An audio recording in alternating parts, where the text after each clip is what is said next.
Welcome to Third Chances, a talk show where we like to hear from people who devoted their life to health, fitness, and wellness. Medical professionals, health coaches, and all the others who help us every day to cure our body, mind, or soul. Those who always look for more natural, holistic ways to help even more people to live a happier and healthier life. Those who don't like to give up easily and settle on you or themselves. It is never too late or too soon. I always believe that every one of us deserves not just a second chance, but as many as we need. I'm Vera, your host. Who better than a master of reinvention with an accent to guide you through it, right? Just like they say, you are not a tree, so move. And God knows I have done just that in my own life many times. If you are not completely happy with the direction your life is going, this show may help you get the courage to change what is needed, find a new path, and take charge. So come on over, pour yourself a glass of wine, and spend some time with us. Let's laugh and cry together and get inspired by people just like you and me who overcame their own doubts and took a leap of faith to reinvent their life on their own terms. I hope and pray that we help you on that journey. And if you feel so compelled and inspired, please let us know. Don't be shy. Who knows? You may just be our next featured guest with another inspiring success story. So here we go.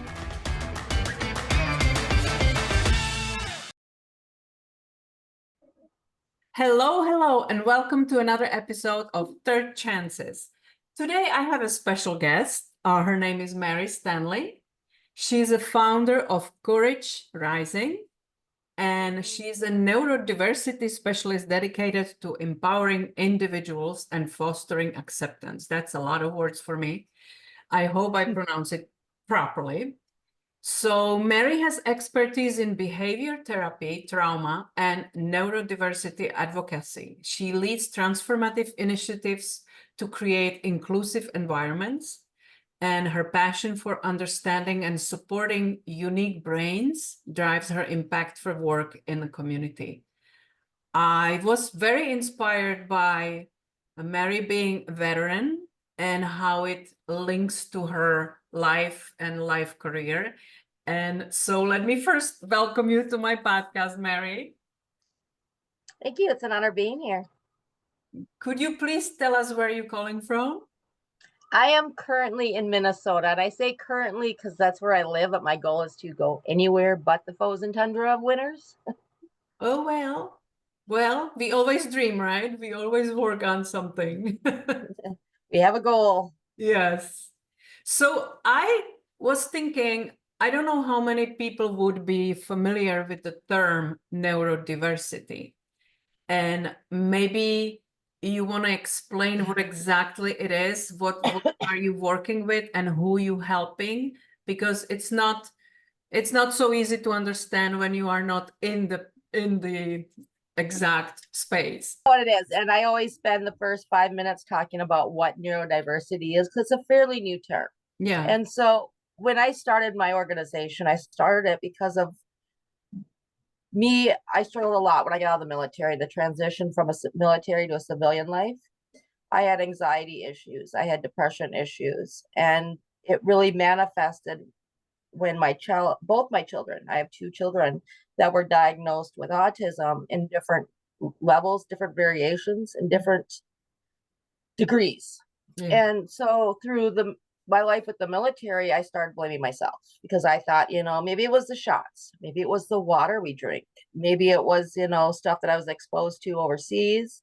And then I thought back because I was part of the search and rescue crew, which is part of the flag behind me of 9/11.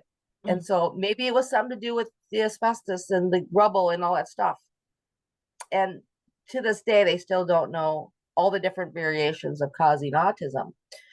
And so when I started out, I wanted to help my kids because, all these therapies, all these problems we have with our children, not one actually works with our kids to teach us as parents how to help our kids. You can send them off to all these services, you can send them to these places, and they're not with you. And so when you get home and you're dealing with them, you don't know what they're doing at there to work that works to what to do at home. So that's where I started. And once I started learning a lot of the programs, I just had an issue. And my biggest issue was we forget these are children, and it's instead of treating them like kids, we treat them like little mini robots or little mini dogs, or adults that we have to prepare for the world. And my biggest problem with that is aren't all children, their whole life is spent preparing for the adult world? Why does it have to start younger? And so I used to be calling myself an autism specialist along with a post-war PTSD specialist and specializing in trauma. Yeah. Well, due to the Me Too movement and due to this inclusivity movement, the powers that be created a new word called neurodiversity. And so I took what it is, it's all these different issues, autism, ADHD, ADD, because how you deal with these issues are very similar, because it all deals with how to rewire, retrigger, refire, redo things with the brain. And so all neurodiversity is you have a mental health issue that affects the way of life. That's really simple. And when we start talking about it, it becomes so complex, because especially in the world of autism, because not two people, and this is the other reason why we use neurodiversity, because when you use autism as a blanket term, more in the school systems than in other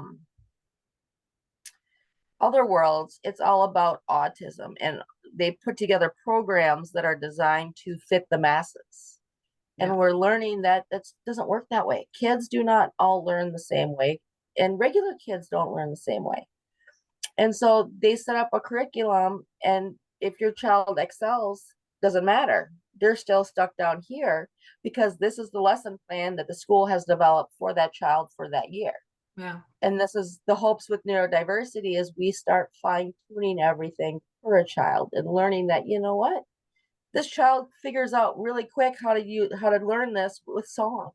So instead of saying the ABCs, let's recite it in a song. This child plays games, video games that helps them learn. All right, then there's so many great, phenomenal video games that are educational for kids. Let's build their curriculum that way so that they can learn how to read, to write, and do all this, but do it in a video game format. That's the whole goal, is for people to see, one, these are kids or these are adults, and let's understand, but let's accept them. Let's not sit there and change who they are. Let's teach them who they are. I never use a label. I always tell parents, I don't care what their diagnosis is. I don't care what their label is. What are the issues you're having? Let's fix the issues, because each child has a gift. They're good at something, anything. Let's take that gift and excel it to overcome the issues. And let's let them build their identity based on their gift, not on the problems they're having or that label that we've been given to them by society. But that's interesting how you arrived at this, because I'm thinking you starting at military. And by the way, it is so interesting that I recently have quite a few veterans on my show. I love it, because I'm thinking veterans are wired a little differently. They don't talk about change, they make changes. Correct. You're actually in action. So I love that about you. But when I'm listening to you, it is opening so many questions for me, because on one hand, you went to military, which is all about listening, doing everything the same way. There's no space for individualism. You are required to follow orders and blend in, basically. Or that's my wild imagination. But then Yes and no. you feel what you do, it's actually the opposite of, because one glove doesn't fit all. Everybody has individual issues that they're dealing with, and they need to be addressed individually, which I agree wholeheartedly. But can we just go back before we start talking about your work more deeply? I would love to learn about Mary the young girl that what you were dreaming of, what you were planning to do with your life, what was your thinking then of why you chose to join military? So the more I've learned about autism and neurodiversity, the more I'm realizing that I might be not diagnosed and have it. You know, I Okay. joined the military because as a kid, I was the neat, the organized, the dressed right dress. You know, bed was always made. My grandma taught me how to, do the hospital corners, which is the same as the military corners. You know, you drop a quarter, it bounces. That's the kind of kid I was. I was the anal retentive cleaning kid. You know, the joke was when I was really little, I was about 3 or 4. I had one of those old Jenny Lynn rocking chairs for kids, the full wooden rocking chair. I would sit there and I would furniture polish it back with the can and the rag, and I would have it polished so great that when I'd sit on it, I'd slide off. Wow. So where did you see that? Where did you learn it from? How did it come to you? Do you know? I just was always wired to. I like neat. I like organization. And it was funny because I lived on a farm. So I lived in a world of chaos. I lived on my grandma's house was clean, but my uncles were farm boys. So they were always walking disasters.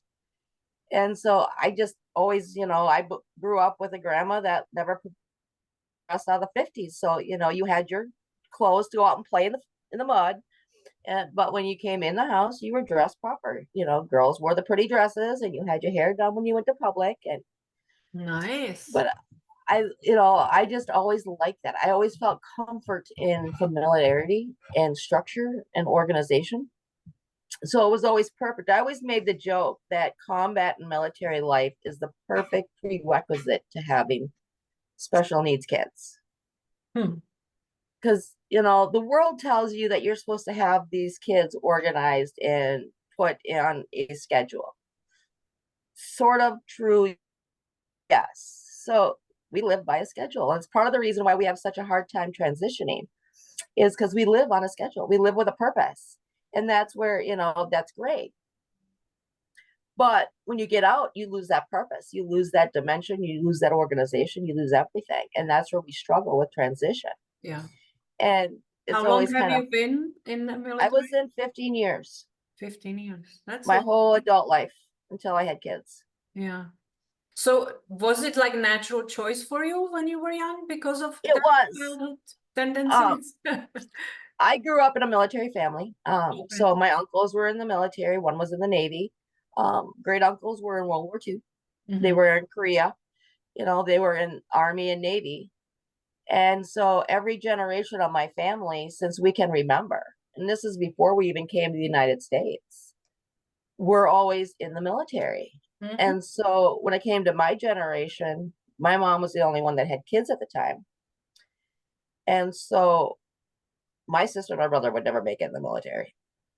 And so it was up to me to continue, I believe, to continue the tradition on. Okay. And it was one of the few times I ever saw my grandma cry was the day I signed up for the military. She's like, no, you're a girl. No. Yeah. And she's like this little 5-foot old, think of Mrs. Butterworth. That was my grandma, the short little lady, hair in a bun, had, apron on, the old school dress. And she went and told this recruiter, 6 foot, 200 pounds, soaking wet, special forces type guy. She is going here, here, or here. She's doing this, this, or this. And that was it. And he's just, yes, ma'am. Yes, ma'am. So it's safe to say that she wasn't thrilled. She wasn't thrilled, but she learned to accept it because I turned around because she always raised me to be independent. Because she was raised with that generation where the women depended on a man. Men, did the maintenance work. Men did all this stuff. Women cooked and cleaned. That was it. Provided, yeah. And she never learned how to do things. And so she was always dependent on my uncles or someone to help her do things. And she wanted to make sure I was never that way. And so I looked at her and I go, you taught me to be independent. It blew in her face. Yeah. You wanted a better thing for me, and this is what I want to do. This is my way of doing it. And she just looks at me and she goes, fine. But this is the conditions. Yeah. Yeah. That's not easy because yeah, especially when you grew up with that mindset. Um, Military for women is quite extreme in that word Mhm. for, because it's obviously the most natural choice you make in your head is the man like to play soldiers, but it's and I know time changed and everything is different, but obviously it was not the most natural choice for her to see you going there. Did she ever acknowledge that you were good and did Yeah, she ever give you that satisfaction? she signed because I was still a minor when I signed up. I signed up at 17, which you can do if you have an A honor roll Mm-hmm. and you do a split program and you join the National Guard. That's the way I went first. And so she signed all the paperwork and she goes, I'm proud of you for sticking to your guns. And the other time I saw her cry was, when I left for boot camp. Yeah. And the nice thing is my recruiters would go and check on her for me and, make sure she was taken care of so it was made it easy for me. Yeah. And he kept her filled in on important details, not all details. Yeah, right. But let me tell you, so if you were 15 years in the military, I'm assuming you had kids during the service? I did not. You did not, okay. I got pregnant once and I lost it in a horrible car accident, drunk driving. Oh, I'm sorry. And we got hit by a drunk driver and the hospital screwed up and didn't check. And I ended up having an emergency DNC and losing the baby. And so my marriage failed, my first marriage, because he thought that I was broken. I could never have kids because we tried. Yeah. And nope, never happened, never happened, never happened. So, and then the day I signed my paperwork to my medical discharge to be out of the military is the day I found I was pregnant with my daughter. Wow. Okay. So you were already transitioning to the civilian life at that point. That's Yep. a lot of changes to go through, that's for sure. Did you Yeah. Well, yeah. did you go back to live with your grandmother or did you have a new? My grandma passed away some years ago before that, and I met a man online who's my daughter's father. Mhm. We were dating off and on, and I moved in with him, which is why I went from Texas to Minnesota. Okay. Okay. Well, and what happened next? We are, still married 10 years later, and my daughter's a handful, but she's very creative. And then came my son. Mhm. And so it's been an adjustment period to learn. My husband's, I give spouses a lot of credit for putting up with us because we are a handful. Like I met him and I met him not even the intention of dating him. He found some of his old dad's war patches that go on our uniforms and he was asking me what they were. Mhm. And I'm like, oh, I have no idea. I'll look them up. I go, y'all seem to forget, there's so many of us and we all have different jobs. We don't always all know what everybody else does. But I know people and I Google it, I can research and find out for you. And I did. And it was, the joke about it. And I came with a disclaimer when we started talking more. I go, I'm German, I'm Irish, I'm ex-military. Because I was working on getting out, but then it was, I'm German, I'm Irish, and I'm military. So I have attitude, I have a mouth, and the filter gets busted. Yeah, what a combo. So that Take it was or your leave it. identity then. That was. Well, it was the disclaimer because, one, women in the military have a reputation, and I lived very hard to live that down. I was a Christian, so I didn't put out to everyone that came around. But two, everyone expects us to behave a certain way and talk a certain way. And there's days where we just don't want to be polite. There's just days where you can only deal with stupid for so long. Mm-hmm. And things just come out and they don't always come out nice. It's just how it is. Because we just get into that mindset in the military that, shit rolls downhill. And so it just spews. Yeah. We're very good at passive aggressive comments. We're very good at putting you in your place in as little words as possible. And it's not something you really train, but it's something you learn to adapt. Yeah. You know, and the other thing is like, you know, like you were talking about earlier about, you know, being creative. You know, we have found that the people that join the military that know who they are before they join and join for reasons to help themselves are the ones that come out of the military most of the time okay. It's the ideal soldiers, or the ones that have no sense of direction, no identity, they have no idea who they are the ones that come out and transition that are completely lost.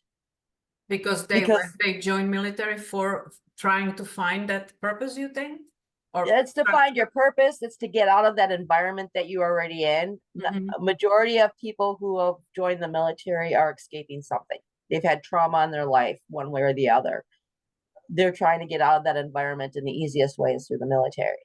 And a lot of it is, you know, kids finding, you know, going to pay for college is another way. Yeah. You know, these kids have developed this, and we like them as super soldiers because they're easily trainable. They're designed to accept who they are, and they change into that super soldier, that perfect soldier, quicker than people that already have that sense of identity. And so that's why one of the big parts of why I want my kids to establish their own identities. I want them to be able to figure out who they are. But we do have, you know, a lot of more creativity in the military than people realize. You know, when it comes civilians, when you have a problem you need to solve, you need to fix something. Usually you look at one solution first. You try that solution. You keep trying that solution. Finally, when it fails, then you'll think of a different way. Our brains work in the military, and the way we're wired is that we've already looked at and thought of 5 or 6 different solutions to fix that problem.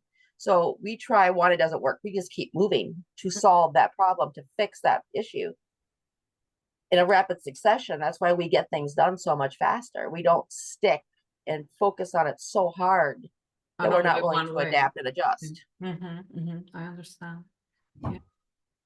But in your when you said when you got kids, how soon you realize there was some issue that you noticed in their behavior or something like that? Was it right away, or did it take some time? Because at the same time you were going through transition from military to civilian life, so you had a lot going on for sure. Yeah, I was having my own issues. Yeah. My daughter, we knew something was up right away, but she was born with issues. So I'm naturally a strep B carrier. And so they took all these precautions for her, and it had to be a C-section. And she ended up swallowing too much fluid when she was born. So she ended up being transferred to Children's Hospital and put on a ventilator. She was having a lot of issues breathing. And so from day one, she had issues, and she came out of that right away. And she was, you know, she hit every single milestone late, to the point where she didn't walk until 16 months. And the more we looked at it and watched what she was doing, she had self-esteem issues. And I looked at it and I go, well, talking to the doctor, I go, is there something I did? Did I yell at dad too loud? Did I say something, you know? And he goes, no, some kids are naturally born wired this way, where they question themselves naturally. That's something, an obstacle they have to overcome. Because she could do the stuff, but like we got her on recordings because I had cameras set up where she would talk, but she talked really quiet, and she wouldn't talk loud until she knew she could say that word right or say things correctly. And she's still like that to this day. You gotta tell her to talk up. And so her original diagnosis was developmental delay, because it took her forever for everything. And from there, her anxiety started picking up. And that's when we finally got her diagnosed with autism that induces anxiety, because they're just, her speech wasn't there, her connecting the dots. There was a big gap between her short-term and long-term memory. And so it was hard for her to recall things, and it still is. My son, he was one of those smart kids. You know, he hit all his milestones early. By 6 months, he was lining toys up. And I wonder where they have that control sense in from. I assumed it was me because I like, everything's dressed right. Yeah. I was still going through that transition period. I was only out for 3 years. Mm-hmm. When 2.5, because my daughter was born right away, and then my son came right away, like a year and a half after my daughter. They're like a year apart. And so we got them both pretty diagnosed around the same time, because he's, loved everything nice and neat. He loved shelves, and it had to be those really like inch shelves, and he'd line all his toys up. By the time he was a year old, everything was always lined up. Mm-hmm. Like, great. I have a great kid. He's organized. I was excited. Yeah. And then he stopped talking by the time he was 3. Hmm. And then it wasn't talking, it was screaming all the time. And then it came the frustration, because he'd get so frustrated, he'd bang his head on the wall and the floor. And he'd start biting and lashing out because he didn't have that way to explain himself. And the lady that was working with my daughter, because we had a teacher come in and work with her to help her get caught up so she was ready for school. Because she was 4 at the time, said, I think he might be it. And she was trying to figure out a way to tell me without me flipping out. And I'm like, just tell me. I can't fix a problem unless I know what the issue is. And she goes, I think he's autistic. He's a lot like my son. And because her son was autistic, I'm like, okay, what is it? Because then I didn't even know autism was a thing. Right. And I found a coach online that was willing to help me. What she wanted a lot of money. She wanted $20,000 to work with me to teach my kids how to do things. And I'm like, you're crazy. I can't afford that. I'm a veteran. I don't get that kind of money yet. And so the teacher sent me to a therapist to deal with my stuff, but he started showing me all these different foundations and organizations that would train me how to with different levels and different things. And I'm like, okay. So then my therapy sessions with him ended up being more, what did you learn today? And what are we working on today? How are we helping, more educational than anything else. And so I started getting certifications for different things. And it ended up being really cool, because my therapist is like, you're learning all this stuff. You're helping your kids. Your kids are improving. You really should get into this profession. Mm-hmm. Really, I never thought of that. I didn't even know it was a thing. And that's where the world goes.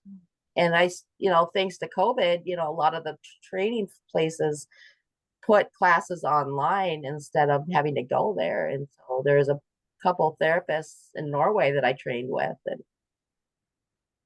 doing a bunch of different things to stay ahead of the game and learning, and that's the misconception when it comes to like autism and PTSD. Our brains are wired so much alike. It's really dealing with them the same way. And it's all about rewiring and teaching new habits. It takes a little bit longer for kids, but it's all basically the same thing. Mm-hmm. But it must be different, of course, when you work with somebody with autism, or when you're working with somebody with other type of trauma. Although you say the brain is wired the same way, and I believe you, we all have, like you said before, different ways to learn things, or different ways to approach things. Yeah. And this is where you look at how they learn. You sit down, you get to know that person. And one of the biggest issues, for example, is emotions. So like when you're dealing with a veteran and you're going through, and one of our biggest issues is we understand all the emotions. Problem is we have been taught, and due to our circumstances, we bury everything. Mm-hmm. And so we have to learn to release it. And one of the biggest misconceptions is that we have to talk about it. Well, if you're not ready to talk about it, talking about it creates more trauma. Mm-hmm. So as long as you can connect the points, that's what's important. And you understand, okay, I'm feeling this because this is happening, because this is what happened then that caused the trauma. And you start putting these pieces together, you become able to talk about it more. It took me 8 years to talk about 9/11. It took me 9 years to be able to be at a celebration or a remembrance of 9/11. Next year I will be at I'll be in Buffalo, New York for in honor and remembrance of 9/11. And they're one of the few places in the country that has part of the actual Trade Center there to honor all the sacrifices they made on that day. It'll be the first time I've been in that state since it happened. And you were saying that you were actively in a search and rescue? I was in search and rescue, search and recovery of Ground Zero. Yeah. Did you lose anybody directly that you know of in that day, or is it because the work and what you have seen rescuing? I lost one of my really good friends, and one of my other really good friends worked at the towers, and we thought he was in the tower, but he was actually I was living in Syracuse, New York at the time, and I was a rent-a-soldier. I was a National Guard, so I'd go to duty at different times. And so he was coming to see us. So he was already on the road. Another friend I lost he was there eating breakfast or something like that. He didn't work there. He was just there. Yeah. Wow. Sorry to hear. But it was more just what I saw, what I dealt with. Like to this day, I do not handle the smell of bonfires and smoke well. Like if my husband has a fire in our backyard, he needs to take his clothes off and change into different clothes before he comes in. Isn't it interesting? Sometimes these other senses are much more powerful than the actual vision or memory of that. It's just the little things that bring that immediately in. Yeah. Yeah, that was traumatic enough. When we talk about this, and I don't mean this, of course, to be sad or very negative episode. And it's the whole power in you that you decided to do something with these issues when you didn't find solution that you were happy with for your kids, or for probably even for yourself. Yeah. It's again that military mindset in there that I'm assuming. You gotta fix the problem. But yeah, one thing doesn't work, let's find another solution because this doesn't work, and this doesn't work for different reasons. But you are not specializing only in helping children, correct? Correct. Yeah. So, I work a lot more with schools, teaching teachers and special instructors how to adapt what they're doing, to be able to connect with those kids on that personal level, not talk through them or at them, talking to them, slowing things down, changing.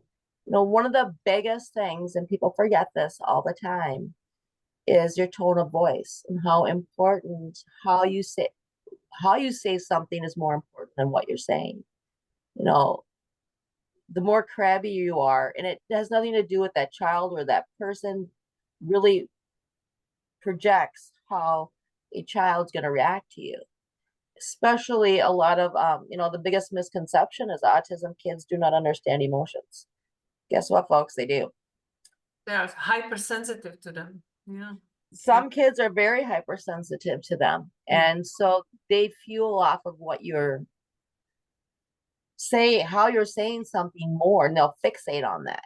And the easiest way to soften your tone of voice is literally loosening your jaw muscles, because your neck and your face are the first things that tighten when you're stressed out, and they're also the last thing to loosen as you relax. Yeah.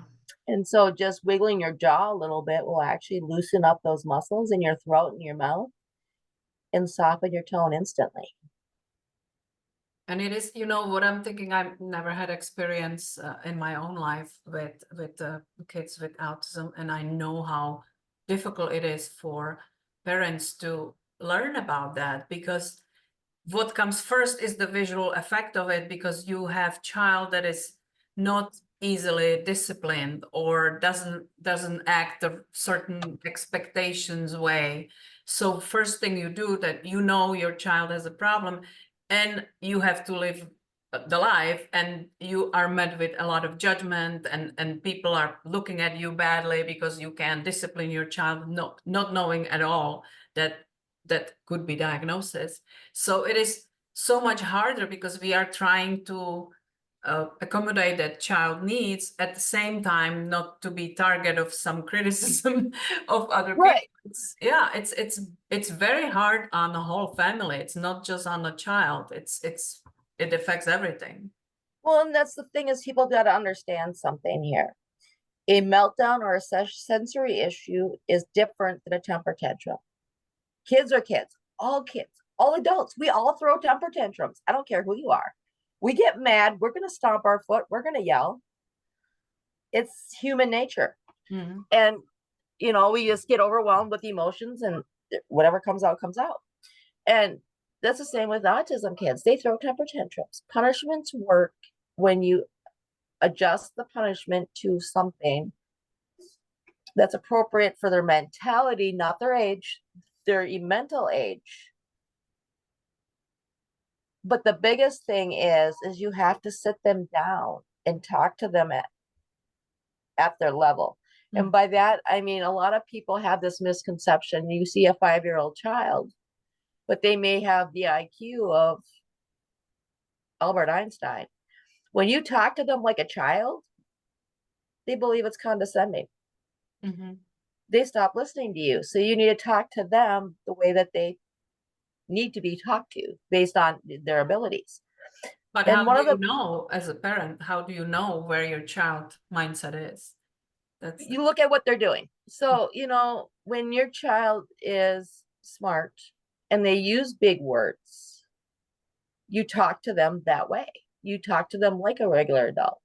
You see how they react to you when you say things. When they're, you know, more sensitive, more emotional, that's when you talk to them at a lower level. Mm-hmm. And you're just explaining, this is what you did wrong. But a lot of us parents make the mistake that we allow a lot of behaviors based on autism when it's their behavior is their behavior. It has nothing to do with their disorder. It's that they know they'll get allowed to do it. Now, when kids bite or scream or something, they react because they don't have the knowledge of how to deal with those emotions, because they feel all those emotions. And so there's some games that I've created and some games out there to teach them regulation techniques in real time. And one of them is we use the inside out. We use the color of emotions. Mm-hmm. And we turn it into a board game on the floor where they actually physically walk it. So you're mad. So it takes about 6 months for them to fully understand it and fully walk it through themselves. But so when you're mad, you're on red. All right. So what caused you to be mad? You use the what word because we always say why. Why are you mad? What happened? And I'm having a hard time saying why because I've learned I don't use it in my house. Mm-hmm. You don't get an answer because it's an emotional response, not a logical response. Mm-hmm. Our brains do not work emotionally for input. It uses logical explanations. So to find the cause of the problem, you're asking what caused you to get upset? What caused this to happen? And if they don't have the answer, you explain the answer. Good example. My son likes to defy the laws of gravity. So he likes to build towers because he sees it. This is a tower. I'm building it. This is how it's going to be built.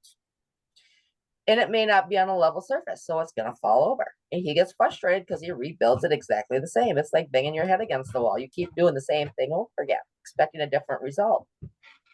He's doing the same thing and he'll get frustrated. So we sit and we go through it. All right, so this is what you're doing. Now, what do we need to do? Do you want to be happy or do you want to be calm? Where do you want to go? 90% of the time we use calm. So we have to go to yellow. So now explaining to them, what do you feel in your body? Does your head feel hot? Is your face getting warm? Is your heartbeat picking up? You know, you start getting them to understand all these different connections that their body is telling them. So it teaches them the signals to understand, all right, I'm getting frustrated. My face is getting warm. I'm having a hard time breathing. My chest is tight. My heart's beating. So they start putting two and two together. Now you're feeling this when this happened. What can we do to slow this down?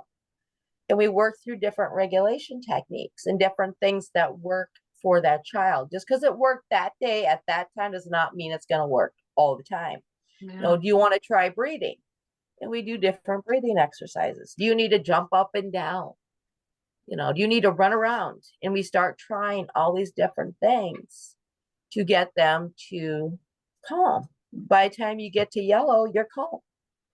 And then we sit down. This is what happened. This is why it happened. And you explain this whole thing all over again. Mm-hmm. And you keep reiterating it with their input. So eventually they learn their own way to get calm on their own with that game. But yeah, that's the idea. Yeah. You'll hear, like, my son, for instance, he uses animals as an analogy to explain what he's feeling. Because he has learned that when you are a child and you get mad or frustrated or upset, leave me alone does not work. Parents like to be nosy. They like to fix the problems. All adults got to fix a kid. Yeah. And so he'll tell you, I'm a baby anaconda snake, which means I am the most territorial animal out there, and I will bite just for the fact that you're near me. So when he needs to be left alone, he will say snake, or he'll say anaconda. And that means leave alone, let him deal with it. He just needs his own time. And that's the one thing as a parent we need to learn is listen to our kids, because they will tell you what they need is just listening to them and giving that what they need. We don't need to be there following, helping them every step of the way. We need to let them explore and learn things on their own and let them help to self-regulate. Now he sings different songs. He'll turn on, we have voice activated speakers. And so he'll play his music. He will hum. He'll do all these different things. He's got his packet full of regulation techniques, and he'll go through them all. Because what you just said, the listening and listening to your child and not jumping in to fix the problem right away, which is the most natural, of course, reaction for most parents. So I'm thinking out loud in my head. So the most important work is to be done with the parents of those kids, so they can better understand how they can help without helping, how they can actually create the environment for that the kid can learn how to manage whatever emotions he has or she has on their own, or with as little help as possible. This is so interesting for me, because obviously I have absolutely zero expertise in this area. And it's just interesting because it's still coaching, but you start looking at things completely differently, because of course we all have some pre-assumed conceptions of things and what should be done without knowing anything that's going on in that child or that parent. And it's so interesting to me to listen to this. It's amazing. Why did you? That's why the word "why" triggers? Why is a trigger word, because what it is your emotional aspect. It is, our brains don't understand emotions. Everybody. That's why, like, you get in a fight with your spouse and you ask, why are you mad? They'll look at you and go, I know. If you take that same scenario and turn around and say, what did I do to piss you off? Or what did I do to make you mad? Then they can give you the answer. It's the same question, two different words. Yeah. Which is why it's so important to use the what words, not the why. Any why question is an emotional response, not a logical response. And that's the big thing. Like when I don't work with the children, I work with the whole family, because you can fix that problem. Even like when I work with veterans, I work with their whole family, their whole environment. You have to. Yeah. You can fix the problem all day long, but if you don't fix the environment, that problem's going to keep resurfacing. Yeah. And that's the way to fix it all, is just to work with the whole environment and the whole person and what they deal with, their support systems, whoever it is. And I think it's much different when you work with someone who actually worked through those issues herself, dealing with your own kids and learning the hard way that everybody's different, but certain things worked for all of it, and certain things have to be adaptable to the unique needs of that particular child. And it's much better to I would definitely prefer, if I was in that position, to work with somebody who has done it with her own kids in practice than just someone who learned the, you know, the technicalities Well, of it at yeah, school. Yeah. and that's where I always tell everybody, what I do, I've either tried on my own, I've tried it myself, I've thought of doing it and I didn't need it, or I'm willing to try it. They're just not there yet. You know, it's not it's not something I will just read from a book or take a class and say, this is how it's got to be, because somebody who wrote a book about it. It's like, remember back in like the 70s and 80s, and it was all about the parenting manuals. Yeah. And then 90% of those parenting manuals were written by therapists who never had kids. That's typical. Yeah. That's the world we live in. It's like we take expert advice from people who've never lived that situation. Yeah. It's all based on theories, which is sad. Do I remember it correctly that you started as a nonprofit, or you part of nonprofit, to be able to be more approachable for people that need it? I am a for-profit, and I created a non-for-profit to pay for the nonprofit pays for the profit.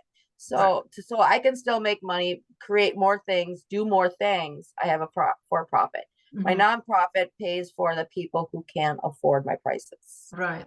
Yeah. Because I would rather help you than say, no, you can't afford me. Right. Because my goal is not so much to make the millions, because it's never going to happen. My goal is to help the next generation of individuals be productive in society. You know, autistic individual, and this is the most kept secret. We all know 25 veterans on average commit suicide a day. You know, on average, that's 2,300 a year. But what we're not talking about is that 1 in 4 children and teenagers under the age of 17 that are diagnosed with autism have suicidal thoughts. By the time they're 16, 1 in 10 of them have already tried or successfully committed suicide due to mental health, due to the way that they're treated in the environment that they're in. Most of it's school systems, not being listened to, always being corrected, always told it's wrong. Feeling like nobody cares about them. I want that number to change. It's ridiculous. Yeah. No child, no matter what, should ever feel like nobody cares, that they are not good enough just because they're born different. Yeah. There's a lot of therapies out there. There's a lot of tools, but everybody, there is a reason why people are looking for different solutions, because sometimes they get, like you did, you get to a point when you realize this doesn't work for me, or this way cannot work, or this doesn't work for my child or for my situation. You have to figure out. Or it's too complicated to figure out how to do it, replicate it. Yeah. You know, what I do is I teach you as a parent how to do it, how to work with them, how to accept them, how to adjust to them. And you meet in the middle and work together. It's something that is so easy that you can do it at home. Yeah. It's just readjusting the way you think and the way you do things. You know, it's something I'm a big believer in. Everybody who works with that child needs to be on the same page. You all need to be doing the same thing. So, you know, this is where we put stuff together for the school. I help you build that IEP so that it's successful for that child no matter what. I help the schools adjust and learn, you know, this is working, this is what we're going to do. You know, I create spreadsheets that everybody that works with that child, we're working on an app's coming out in about a year. So that everybody was be able to put in their information so that everybody's on top of that child and what they're doing, what they're not doing, where they're succeeding, where they're failing. So everybody knows. It's no longer this, OT says this, school says this, mom and dad do this, and this child has no idea what they're doing. Yeah. And because nobody's doing the same thing. And then grandma show up with her own unique way of thinking that she needs to be doing.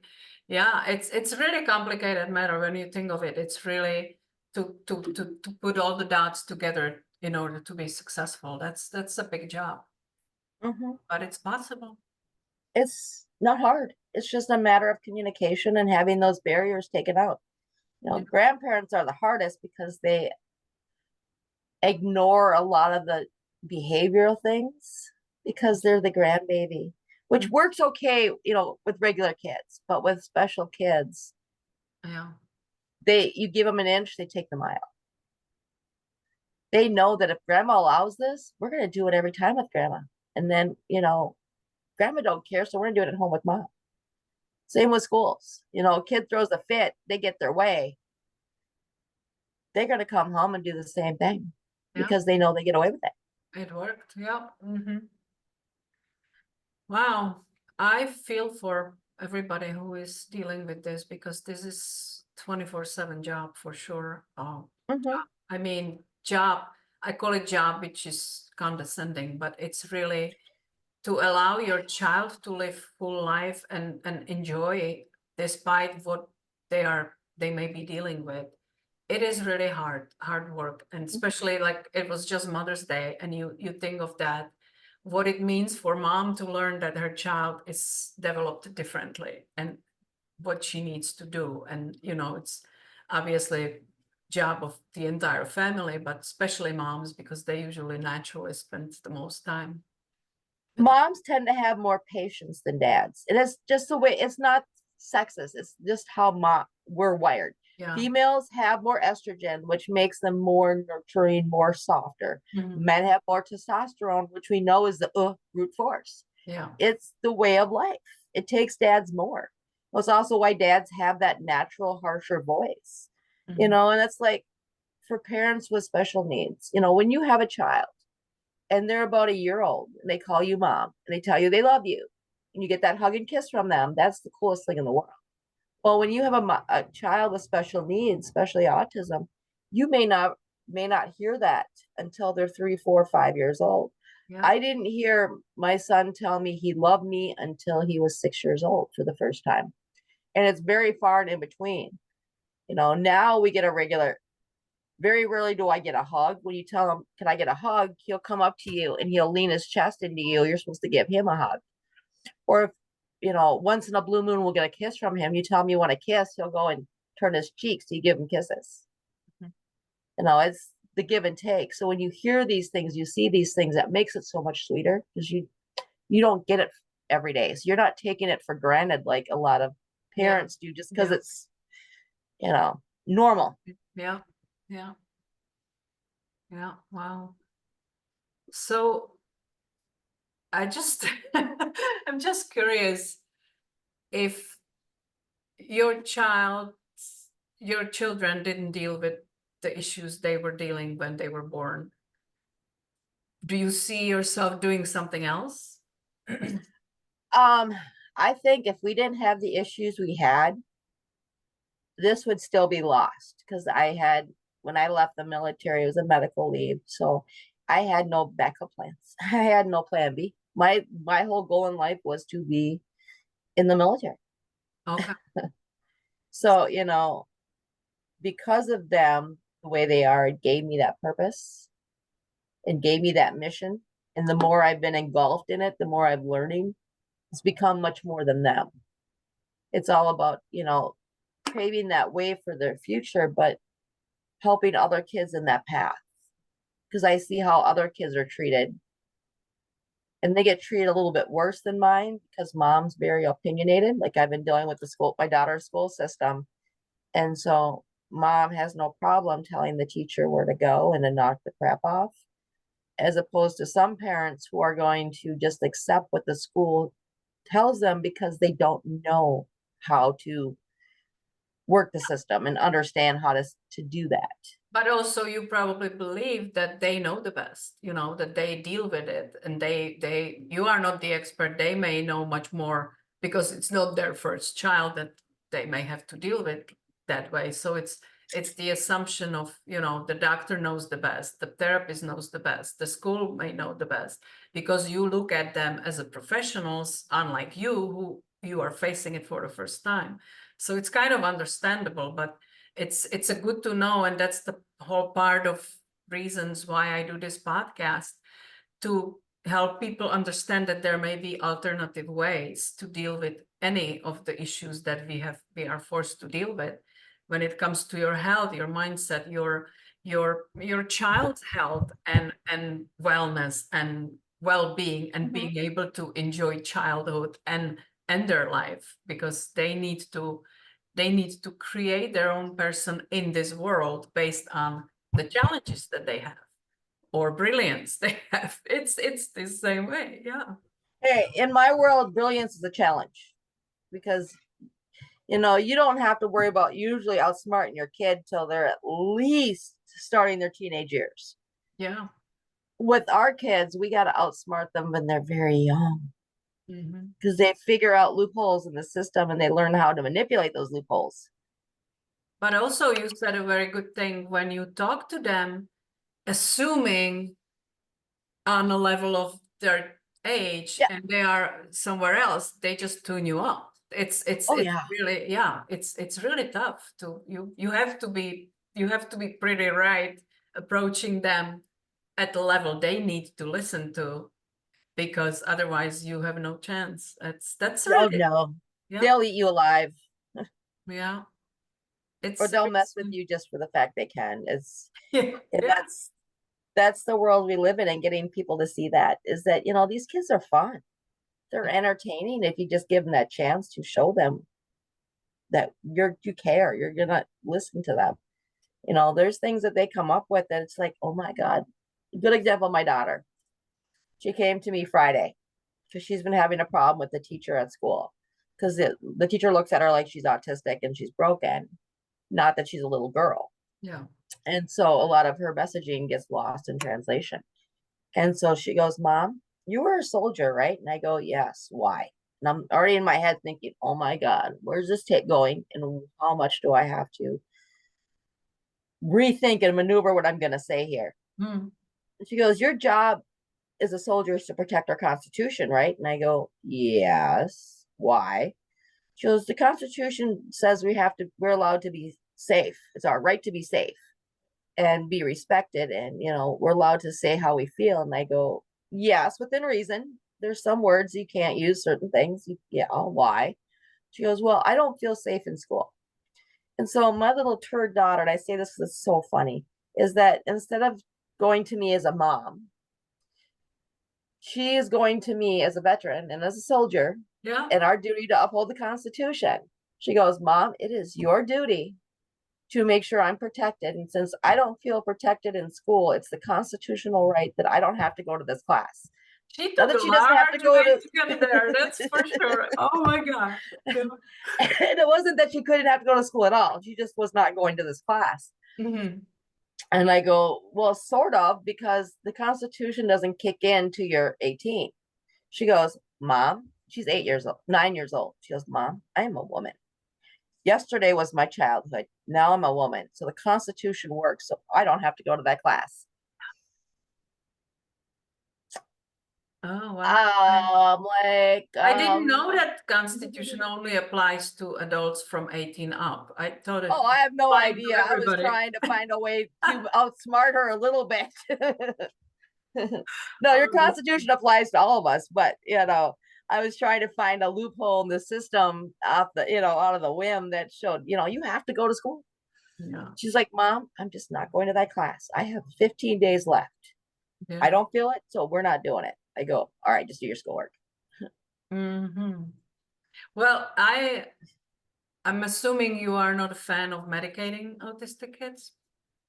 I believe medications for issues that cannot be resolved other ways. So, for instance, we use supplements. So, like, my kids get melatonin.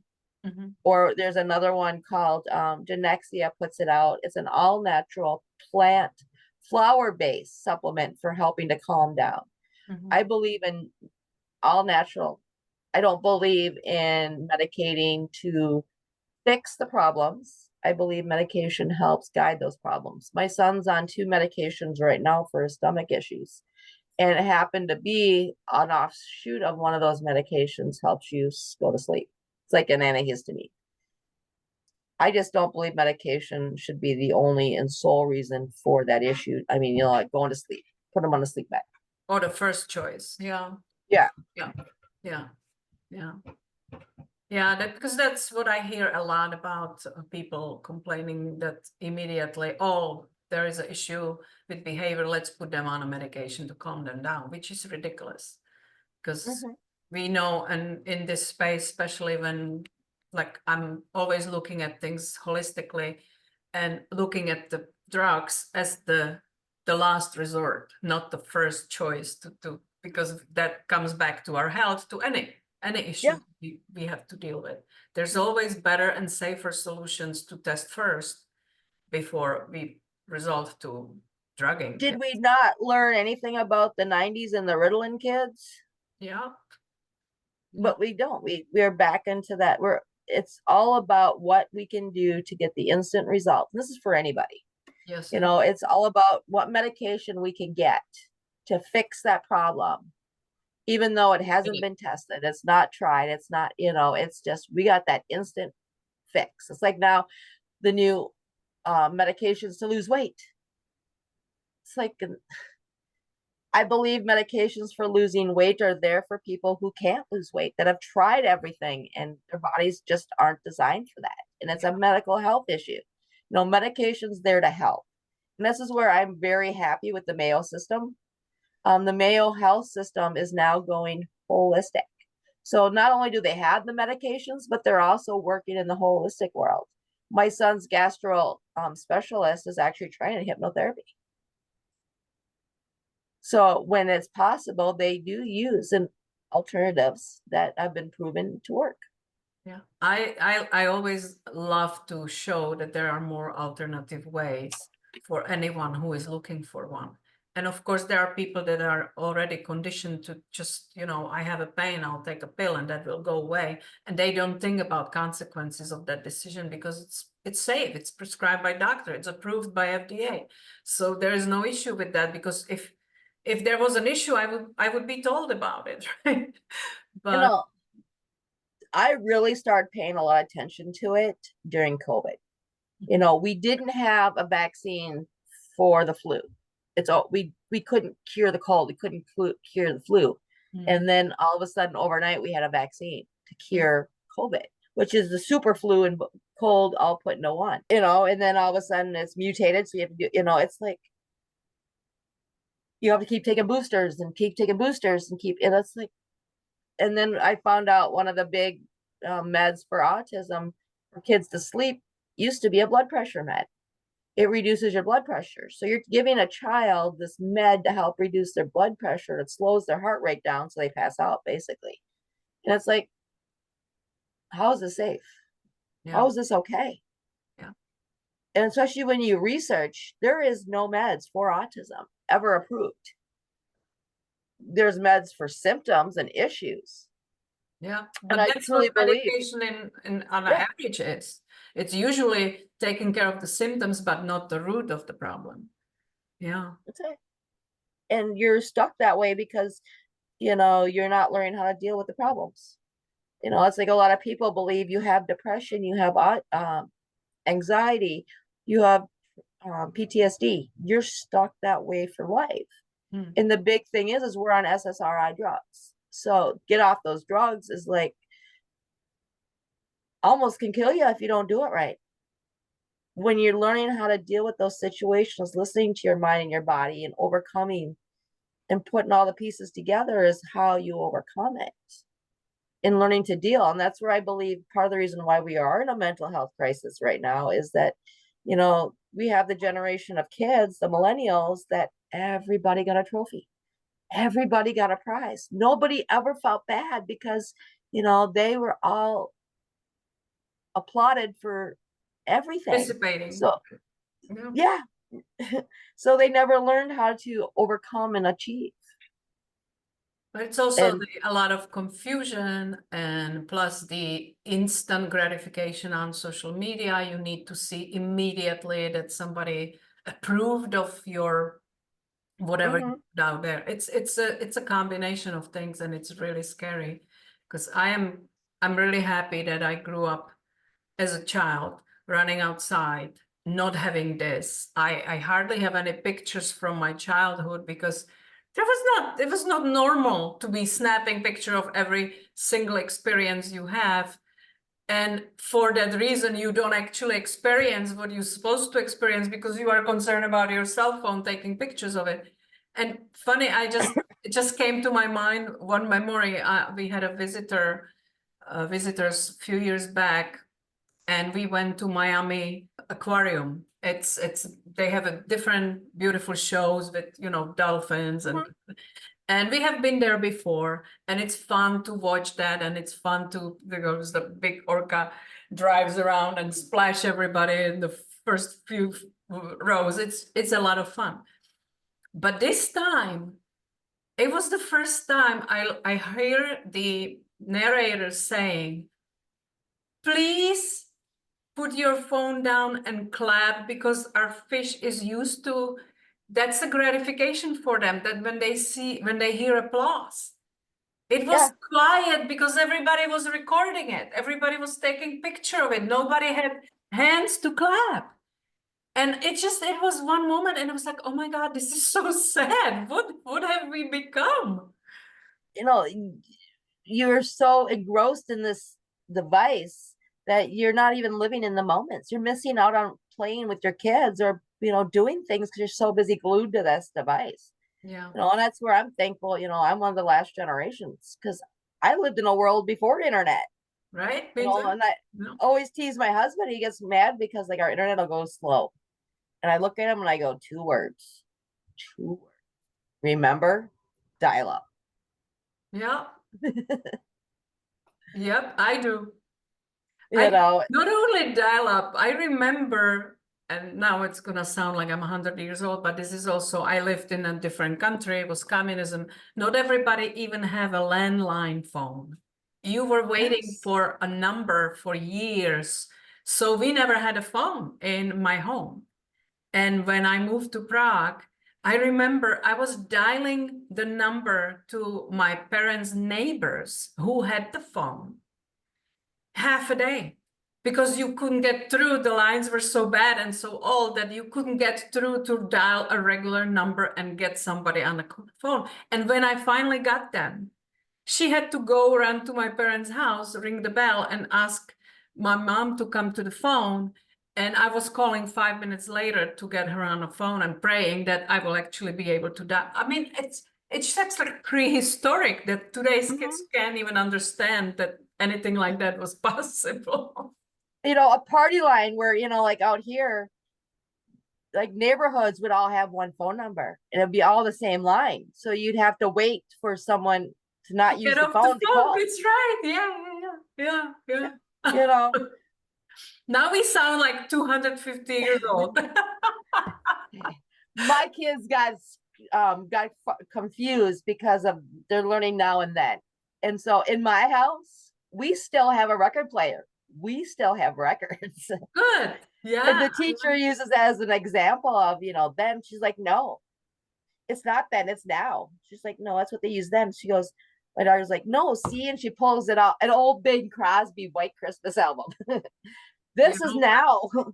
Perfect, because there's nothing wrong with these things, and they are coming back in fashion for, you know, because eventually you get fed up with all the perfection and you go back to, because there was unique sound from coming from those records.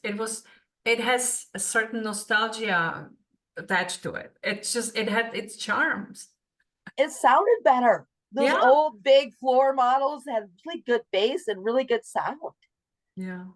But you know, I didn't know how we get on this team, but it's pretty interesting because it's fun. It's part of life, and it's the part of the life experience that we really are missing out, for sure. Yeah.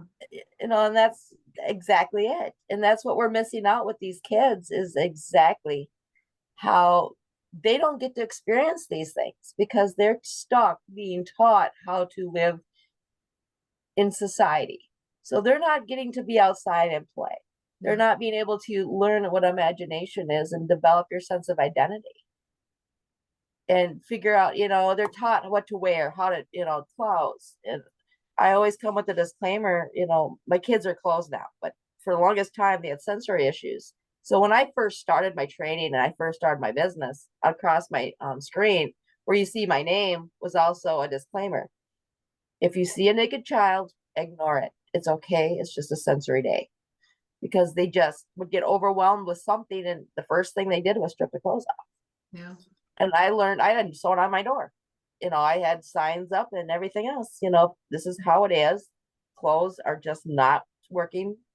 If you have a problem with that, don't come in. I don't have a problem. It's just your problem, not mine. Yeah. Yeah. But it's accepting and working with that and working with them is what's key. Not trying to change or adjust to them coming to you and being like you. Bend them. Yeah. Yeah. This is a fabulous line of work that you do, Mary, and I'm really so grateful we met and we talked about it, and I really wanted to feature you on my podcast because it's unfortunately a bigger and bigger part of our life, especially recently with multitude of reasons. But for someone like you who decided to be in service for first 15 years of your life with the military and then continue to be in service to those that may not find the right solutions for them, it's really admirable, and I want to thank you for that, even though you are not somebody that hopefully I will never use or need the service of. But listen, we go through traumas for multitude of reasons, and everybody has some cross that they carry for sure. And it's not, but it's not everyone that used the problem to become somebody else and try and help others to fix the same problem, to use that pain to actually better the world around them, which is a big deal. But the thing is now that and understand, the difference between the sensory issue, like being in a grocery store, you're now going to think twice about making a comment to a parent that you're seeing, oh my God, it's spoiled rotten little brat. They need Right. Yeah. I mean, I've had it where my son, because being in those center checkout lines is what's really the trigger. So you got the machines going off, making noise. You have the voices, you have all this noise right there. He would go off ballistic. Mm-hmm. I've had cashiers make smart comments about, thank God the spoiled rotten child is gone. And I'm like, I'm still right here. And he's not spoiled. He's special. Now he's got the tools and different things to help him. But also, we leave the store and he goes to the car because that is just where we're at that day, But hearing people say that, my daughter gets really upset about it. She's like, my brother can hear you. Mm-hmm. He understands what you're saying. And that's not fair because he's special that you are being mean about it. Yeah. We have very snap judgments in a society, that's for sure. And me included, I'm learning that every day to start making snap judgments of others, because nobody knows what the other person goes through. And even when they do something completely unexpected and it seems mean or rude or whatever, we really don't know what they are dealing with in their life. Mm-hmm. And I learned very hard ways when this is, oh my God, it's just funny when I start talking about this thing and something snaps in. I had this, let me just share this with you because it just brought that memory so vividly. And there was one time that I was so grateful I kept my mouth shut. We had a auto mechanic at the town we live in that once was recommended to me, always fun guy, always honestly did good work. And, and I have the same car for quite a few years. And last time I came there and I had a repeated issue, and he was very, like, not dismissive, but not in the mood, I would say. Mm-hmm. Like he hardly spoke, didn't crack a smile. He was Italian. He was always like cheerful, fun, And I'm like, what's up with you? I'm thinking, like I said, thank God I didn't say anything.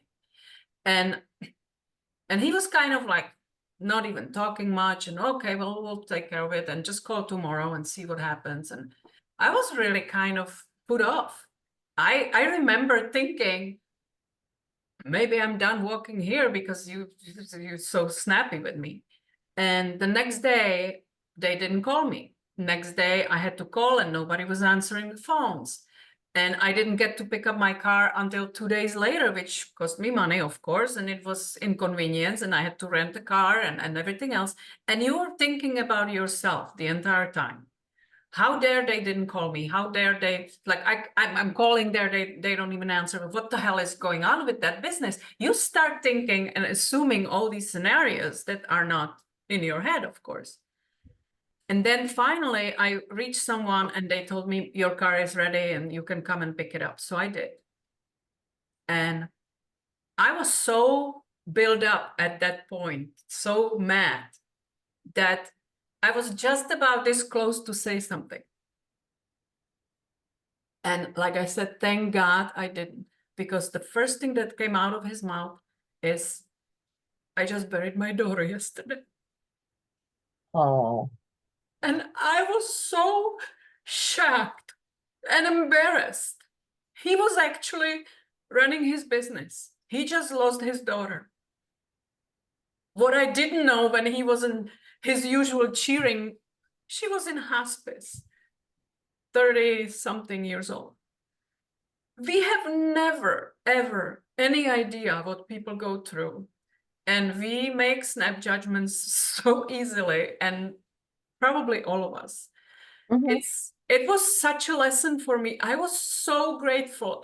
The whole way home, I was like, thank God you shut up. Thank God you didn't say anything. Because I would die if I started making scene there, like spoiled brat that I was, because it inconvenienced me that my car wasn't ready on time. Oh my gosh, but we seriously never know. And it was Yeah. big. It was big deal to me. So we get reminded sometimes. Yeah. Isn't it funny how that works? Yeah. I think it's for a reason. We need to be reminded, because we all think we know the best, and we all think that we know what's everybody else is thinking and doing, and we just, I don't know where it came from, but we all think we know the best.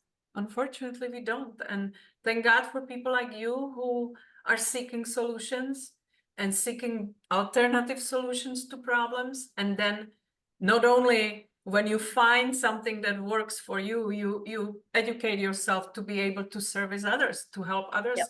that may be seeking for the same issues, which is really admirable. And I want to thank you for that, Mary, again, because it's been a really interesting episode for me. And even though I don't have autistic child, but I know that there's a lot of people that have children or grandchildren, and it is very hard issue for the entire family to deal with, and I can imagine. So it's very important work you do. Thank you. I enjoy it. I want to I ask love you, what I do. I want to ask you, if you got, for the ending of our episode, when you once get to the end of the life, what would you like someone said about you? The biggest thing is that I help them understand that these children are children, that we're looking at them like people and not like things that take up space. You know, we forget that, Elon Musk is a neurodiverse. Albert Einstein, our great minds, these kids have a mission in life, but we're shutting them out. My goal literally is to get them to see them beyond that label. That these are fun kids. These are kids. Let them be kids. That's beautiful, son. That's absolutely true. Yeah. And if you don't remember, look at the Rain Man. Yes. Good old movie. Yeah. Yeah. Rain Man's another good one. Yeah. I was actually pretty well made to kind of understand that what seems like something may be entirely different. And it just, yeah, it's always our perspective that we look at things, unexperienced mind. When you see something you have never seen before, you compare it to something else and that you are familiar with, but you may never be familiar with something like that. And that's the whole point, The other thing is if you see a mom struggling, a kid's flipping out in the store. Don't make judgment. Just ask if there's something you can do to help. Granted, for the first minute, she's going to stand there and stare at you because she's not even going to understand and realize what you're doing, because no one, very rarely does someone actually offer to help. But, simple things like holding their purse or their bag, or, helping them deal with another, because usually you have more than one kid with you. Help, just asking what you can do to help. Even just the concept is, makes our day. That's a great advice. That's a great advice to part with. Yeah. Because I don't think it would ever cross my mind to offer help. It's just that, mostly these moms meet with some disapproving eye, if not comment. Yeah, for sure. Yeah. Well, Mary, I wish you all the best. I am so grateful that we met and we talked about it. And I really wanted to record this because I know there's a lot of people that are dealing with these problems and issues, and they may just found another solution and alternative way to help your child thrive without drugging them or without putting them in a box that this is how you need to deal with things. And the result speaks for yourself. So absolutely. Thank you so much. It was a really joy for me. It was nice meeting you, Mary. You too. It was an honor being here. And if anybody feels like they want to talk to Mary, I will post all the links to the podcast show notes, so you can reach out and see how it would look like if you were to work together. Okay. And this was our Mary Stanley episode. Thank you so much.